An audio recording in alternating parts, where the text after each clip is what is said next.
Machado de Assis escreveu em 1861: "O Brasil real, esse é bom, revela os melhores instintos, mas o Brasil oficial, esse é caricato e burlesco." Boa observação do nosso grande escritor. Machado, na verdade, foi um dos muitos grandes brasileiros que nunca se conformaram com o contraste entre o Brasil e suas potencialidades de um lado e as suas camadas dirigentes de outro. Foram-se 160 anos desde que Machado escreveu essa observação. Será que o quadro mudou realmente desde então? É duvidoso. As mazelas da elite tupiniquim são muitas e algumas podem ter até se agravado nesse meio tempo. Por exemplo, de uns tempos para cá, o esporte preferido de uma parcela grande da mídia tradicional controlada pela elite tupiniquim tem sido atacar o governo federal, considerado incivilizado, incompetente, danoso à imagem do Brasil no exterior. Ainda bem, porque esses ataques têm cabimento. O que não tem cabimento, porém, é culpar apenas Bolsonaro e o bolsonarismo pelos nossos dramas e pelos nossos impasses. A elite do atraso, inclusive e destacadamente, figuras importantes que agora estão na proeminência da oposição ao governo, contribuíram, no meu modo de ver, de modo apreciável para a desgraça atual. Ou não? A minha opinião pode ser contestada, claro, mas eu tenho ligeira impressão de que é muito difícil negar essa contribuição. Elite do atraso. Eis aí uma designação boa, cunhada por Gessé Souza, para as classes dirigentes brasileiras, ou suas frações dominantes, pelo menos. Mesmo quando elas se creem modernas, cosmopolitas, a sua marca distintiva é o atraso, o apego ao passado e ao ultrapassado.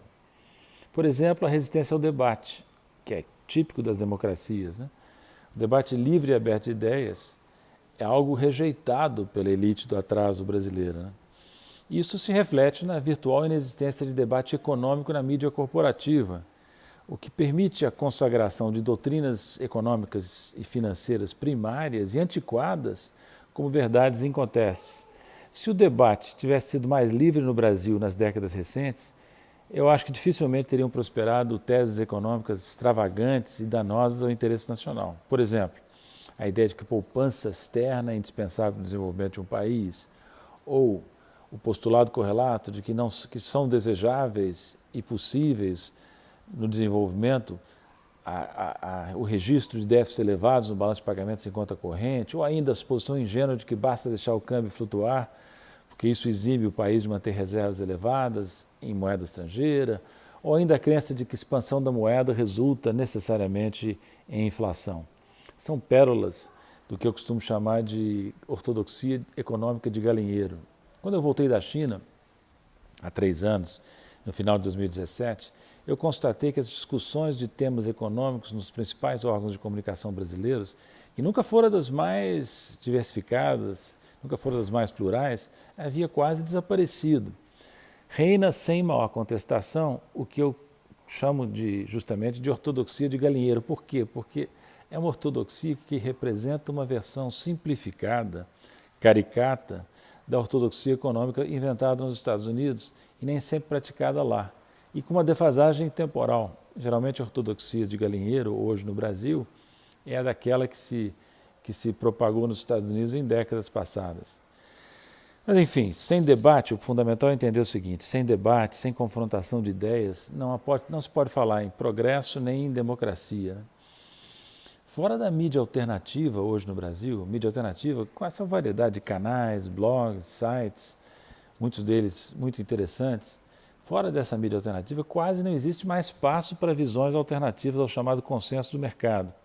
Na mídia corporativa o espaço é muito exíguo e rigorosamente controlado. A Folha de São Paulo é dos grandes jornais uma das poucas exceções, ainda que com limitações, Ela chegou a publicar no domingo, no dia 7 de fevereiro, um artigo meu sobre essa questão do desaparecimento quase total da discussão econômica no nosso país.